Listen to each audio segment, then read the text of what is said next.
मेरी समझ में आज तक यह नहीं आया कि इसका क्या फ़ायदा क्या है। बासी खाना अच्छी आदत नहीं ठहरी और यह ठहरा इसी काम का ही। सुबह शाम के बना के रख दिया और शाम को खाया। इसमें रखा हुआ पानी भी मेरे मन तो आता नहीं, गला पकड़ लेता है। कहते हैं मगर इस बात से संतुष्ट होते हैं कि घर आए साधारण हैसियत वाले मेहमान इस फ्रिज का पानी पीकर अपने को धन्य अनुभव करते हैं। बच्चों, इस पैराग्राफ में ध्यान देने वाली बात यह है कि सिल्वर वेडिंग के लिए जो बच्चों ने उनके लिए कपड़े सिलवाए हैं वो निश्चय ही कोट पैंट रहे होंगे, जिसे वे कहते हैं कि मुझे तो समहाउ इम्प्रॉपर ही लगता है, लेकिन जो कि एक मानक माना गया है कि बड़ा आदमी जो व्यक्ति होता है उसके पास क्या क्या होने चाहिए, किन किन चीज़ों से यह अंदाज़ा लगाया जा सकता है कि वह बड़ा व्यक्ति है, वह चीज़ उनके पास होनी चाहिए। जैसे कपड़े में कोट पैंट पहना हुआ होना चाहिए, घर में फ्रिज होने चाहिए, सोफ़ा होना चाहिए, डाइनिंग टेबल होना चाहिए, अच्छा टीवी होना चाहिए, नया जो भी टीवी आता है वो होना चाहिए। तो इन सब चीज़ों से, रहन सहन, तौर तरीक़ों से लोग अंदाज़ा लगाते हैं कि वह बड़ा आदमी है। नहीं, अगर नहीं हो गैस चूल्हा का इस्तेमाल करना, लकड़ी के और कोयले के चूल्हे के जगह पे, इन चीज़ों का अभाव व्यक्ति को, जो दूसरे देखने वाले व्यक्ति हैं, जो सामान को देखकर यह अंदाज़ा लगाते हैं कि उसकी श्रेणी क्या है, उसे यह अंदाज़ा लगाने पर मजबूर कर देंगे कि यह चपरासी श्रेणी का है या फिर इसके पास पैसे नहीं होंगे। यहाँ यशोधर बाबू यही बात बताना चाहते हैं कि यदि ये सब घर में ना हो तो वे इस नगर में चपरासी की श्रेणी में मान लिए जाएंगे। उन्हें फ्रिज अच्छा नहीं लगता, ऐसा उन्हें महसूस होता है कि वह बासी खाना है, इसकी आदत नहीं होनी चाहिए। फिर भी उनका मानना है कि जो लोग फ्रिज कभी खरीद नहीं सकते या फिर उनकी हैसियत नहीं है खरीदने की, अगर वे मेहमान के रूप में घर में आते हैं और उस फ्रिज का पानी पीकर अपने आप को धन्य अनुभव कर सकते हैं।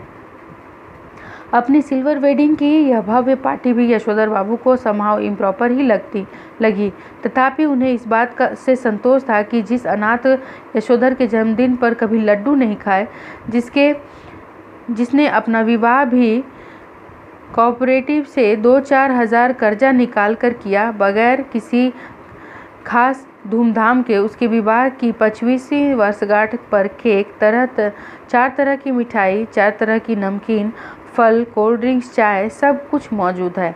वे अपने पिछले जीवन के विषय में यहाँ बता रहे हैं कि शादी तो बहुत अच्छे से धूमधाम से हुई थी, नहीं हो पाई थी, कोऑपरेटिव से कुछ पैसे लेकर जैसे तैसे करके शादी की थी, जिसके जन्मदिन पर कभी लड्डू नहीं बटे क्योंकि बचपन में ही उनकी माँ गुजर गई थी।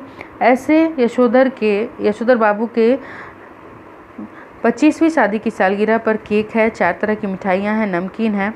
तो बच्चों की इस व्यवहार से खुश भी थे, लेकिन प्रॉपर उन्हें नहीं लग रहा था कि नहीं, ये नहीं होना चाहिए था, लेकिन कहीं ना कहीं मन में खुश भी थे।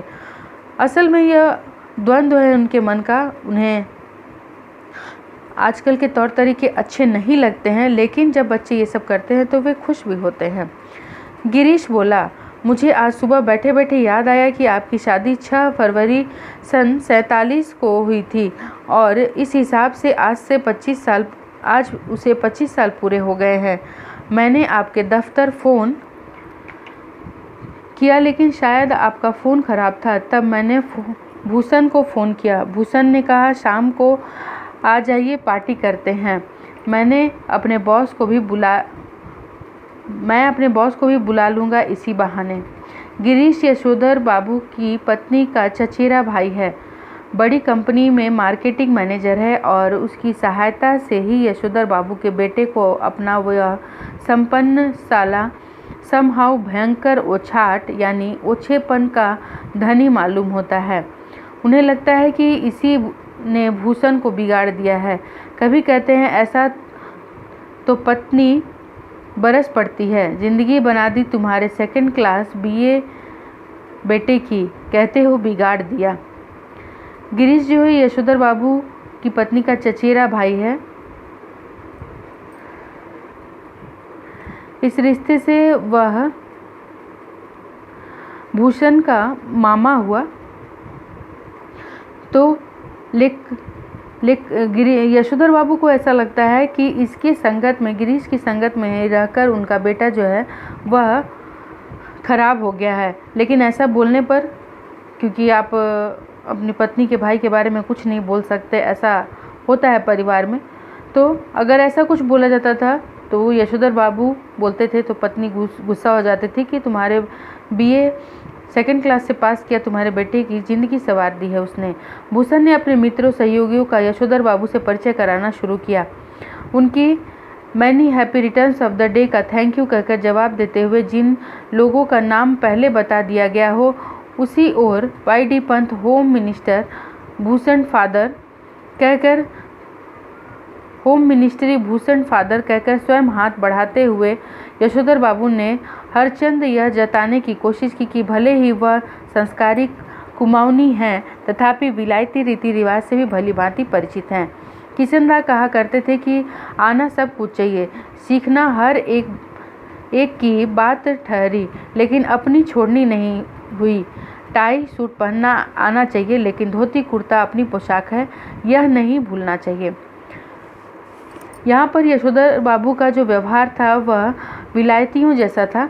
हाथ मिलाना और थैंक यू कहकर उनके दिए हुए शुभकामनाओं का जवाब देना, या फिर स्वयं को खुद ही दूसरे से बताना कि वाई.डी. पंत होम मिनिस्ट्री में काम करता हूँ, भूषण फादर मतलब भूषण का पिता हूँ। इस तरह अपने आप को इंट्रोड्यूस करना, अपना परिचय देना वे स्वयं ही कर लेते हैं। वे किशनदास की इस कही हुई बात का कि हमें आना सब कुछ चाहिए, सीखना सब कुछ चाहिए। हमें अगर हाथ से खाना खाते हैं तो हमें चम्मच से, कांटे से भी खाना आना चाहिए, लेकिन अपने संस्कार नहीं भूलने चाहिए। हमें पैंट शर्ट पहनना आना चाहिए, लेकिन कुर्ता पजामा भी पहनना आना चाहिए। यही बात वे बोलते हैं यहाँ पर कि सीखना सब कुछ चाहिए, सब कुछ सीख लो, लेकिन अपने संस्कार नहीं भूलने चाहिए, अपनी पोशाक नहीं भूलनी चाहिए। अब बच्चों ने एक और विलायती परंपरा के लिए आग्रह किया। यशोधर बाबू अपनी पत्नी के साथ केक काटे। घरवाली पहले थोड़ा शर्माई, लेकिन जब बेटी ने हाथ खींचा तब उसे केक के पीछे जा खड़ी होने में कोई हिचक नहीं हुई। वहीं से अपने पति को भी पुकारा, अर्थात यशोधर बाबू को पुकारा। यशोधर बाबू को केक काटना बचकानी बात मालूम हुई। बेटी उन्हें लगभग खींच ले गई।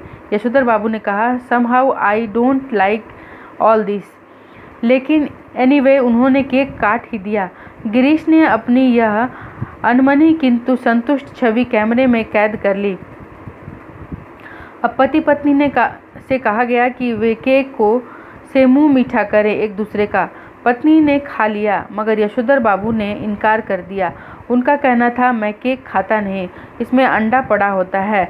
उन्हें याद दिलाया गया कि अभी कुछ वर्षों पहले तक आप मांसाहारी थे, एक टुकड़ा केक खा लेंगे तो क्या हो जाएगा, लेकिन वह नहीं माने।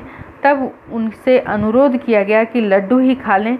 भूषण के एक मित्र ने लड्डू उठाकर उनके मुंह में ठूसने का यत्न किया, लेकिन यशोधर बाबू उसके लिए भी राजी नहीं हुए। उनका कहना था कि मैंने अब तक संध्या नहीं की। इस पर भूषण ने झुंझला कर कहा, तो बब्बा पहले जाकर संध्या कीजिए, आपकी वजह से हम लोग कब तक रुके रहेंगे। आप देखिए इन पंक्तियों में कैसे यशोधर बाबू बच्चों के नए तौर तरीकों में एडजस्ट करने की कोशिश कर रहे हैं, उसमें किसी तरह अपने आप को फिट करने की कोशिश कर रहे हैं, लेकिन हो नहीं पा रहे हैं। उनकी कोशिश नाकाम होती सी दिखाई दे रही है। वह इसलिए क्योंकि उनके मन में किशनदास की बातों, परंपरावादी बातों का बैठाव है, वह बैठी हुई है उनके दिमाग में, इसलिए उन्हें यह सब कुछ समहाउ इम्प्रॉपर लगता है। वे जैसे तैसे केक काट तो लेते हैं, लेकिन फिर उसे अपनी पत्नी को खिलाने, खुद स्वयं खाने, इन सब चीज़ों को अच्छा नहीं मानते हैं। और फिर जब ज़बरदस्ती की जाती है तो वे कहने लगते हैं कि अभी तक मैंने संध्या नहीं किया। तब भूषण झुंझला जाता है और कहता है कि तो बाबा पहले संध्या ही कर लीजिए, उसके बाद हम लोग खाएंगे।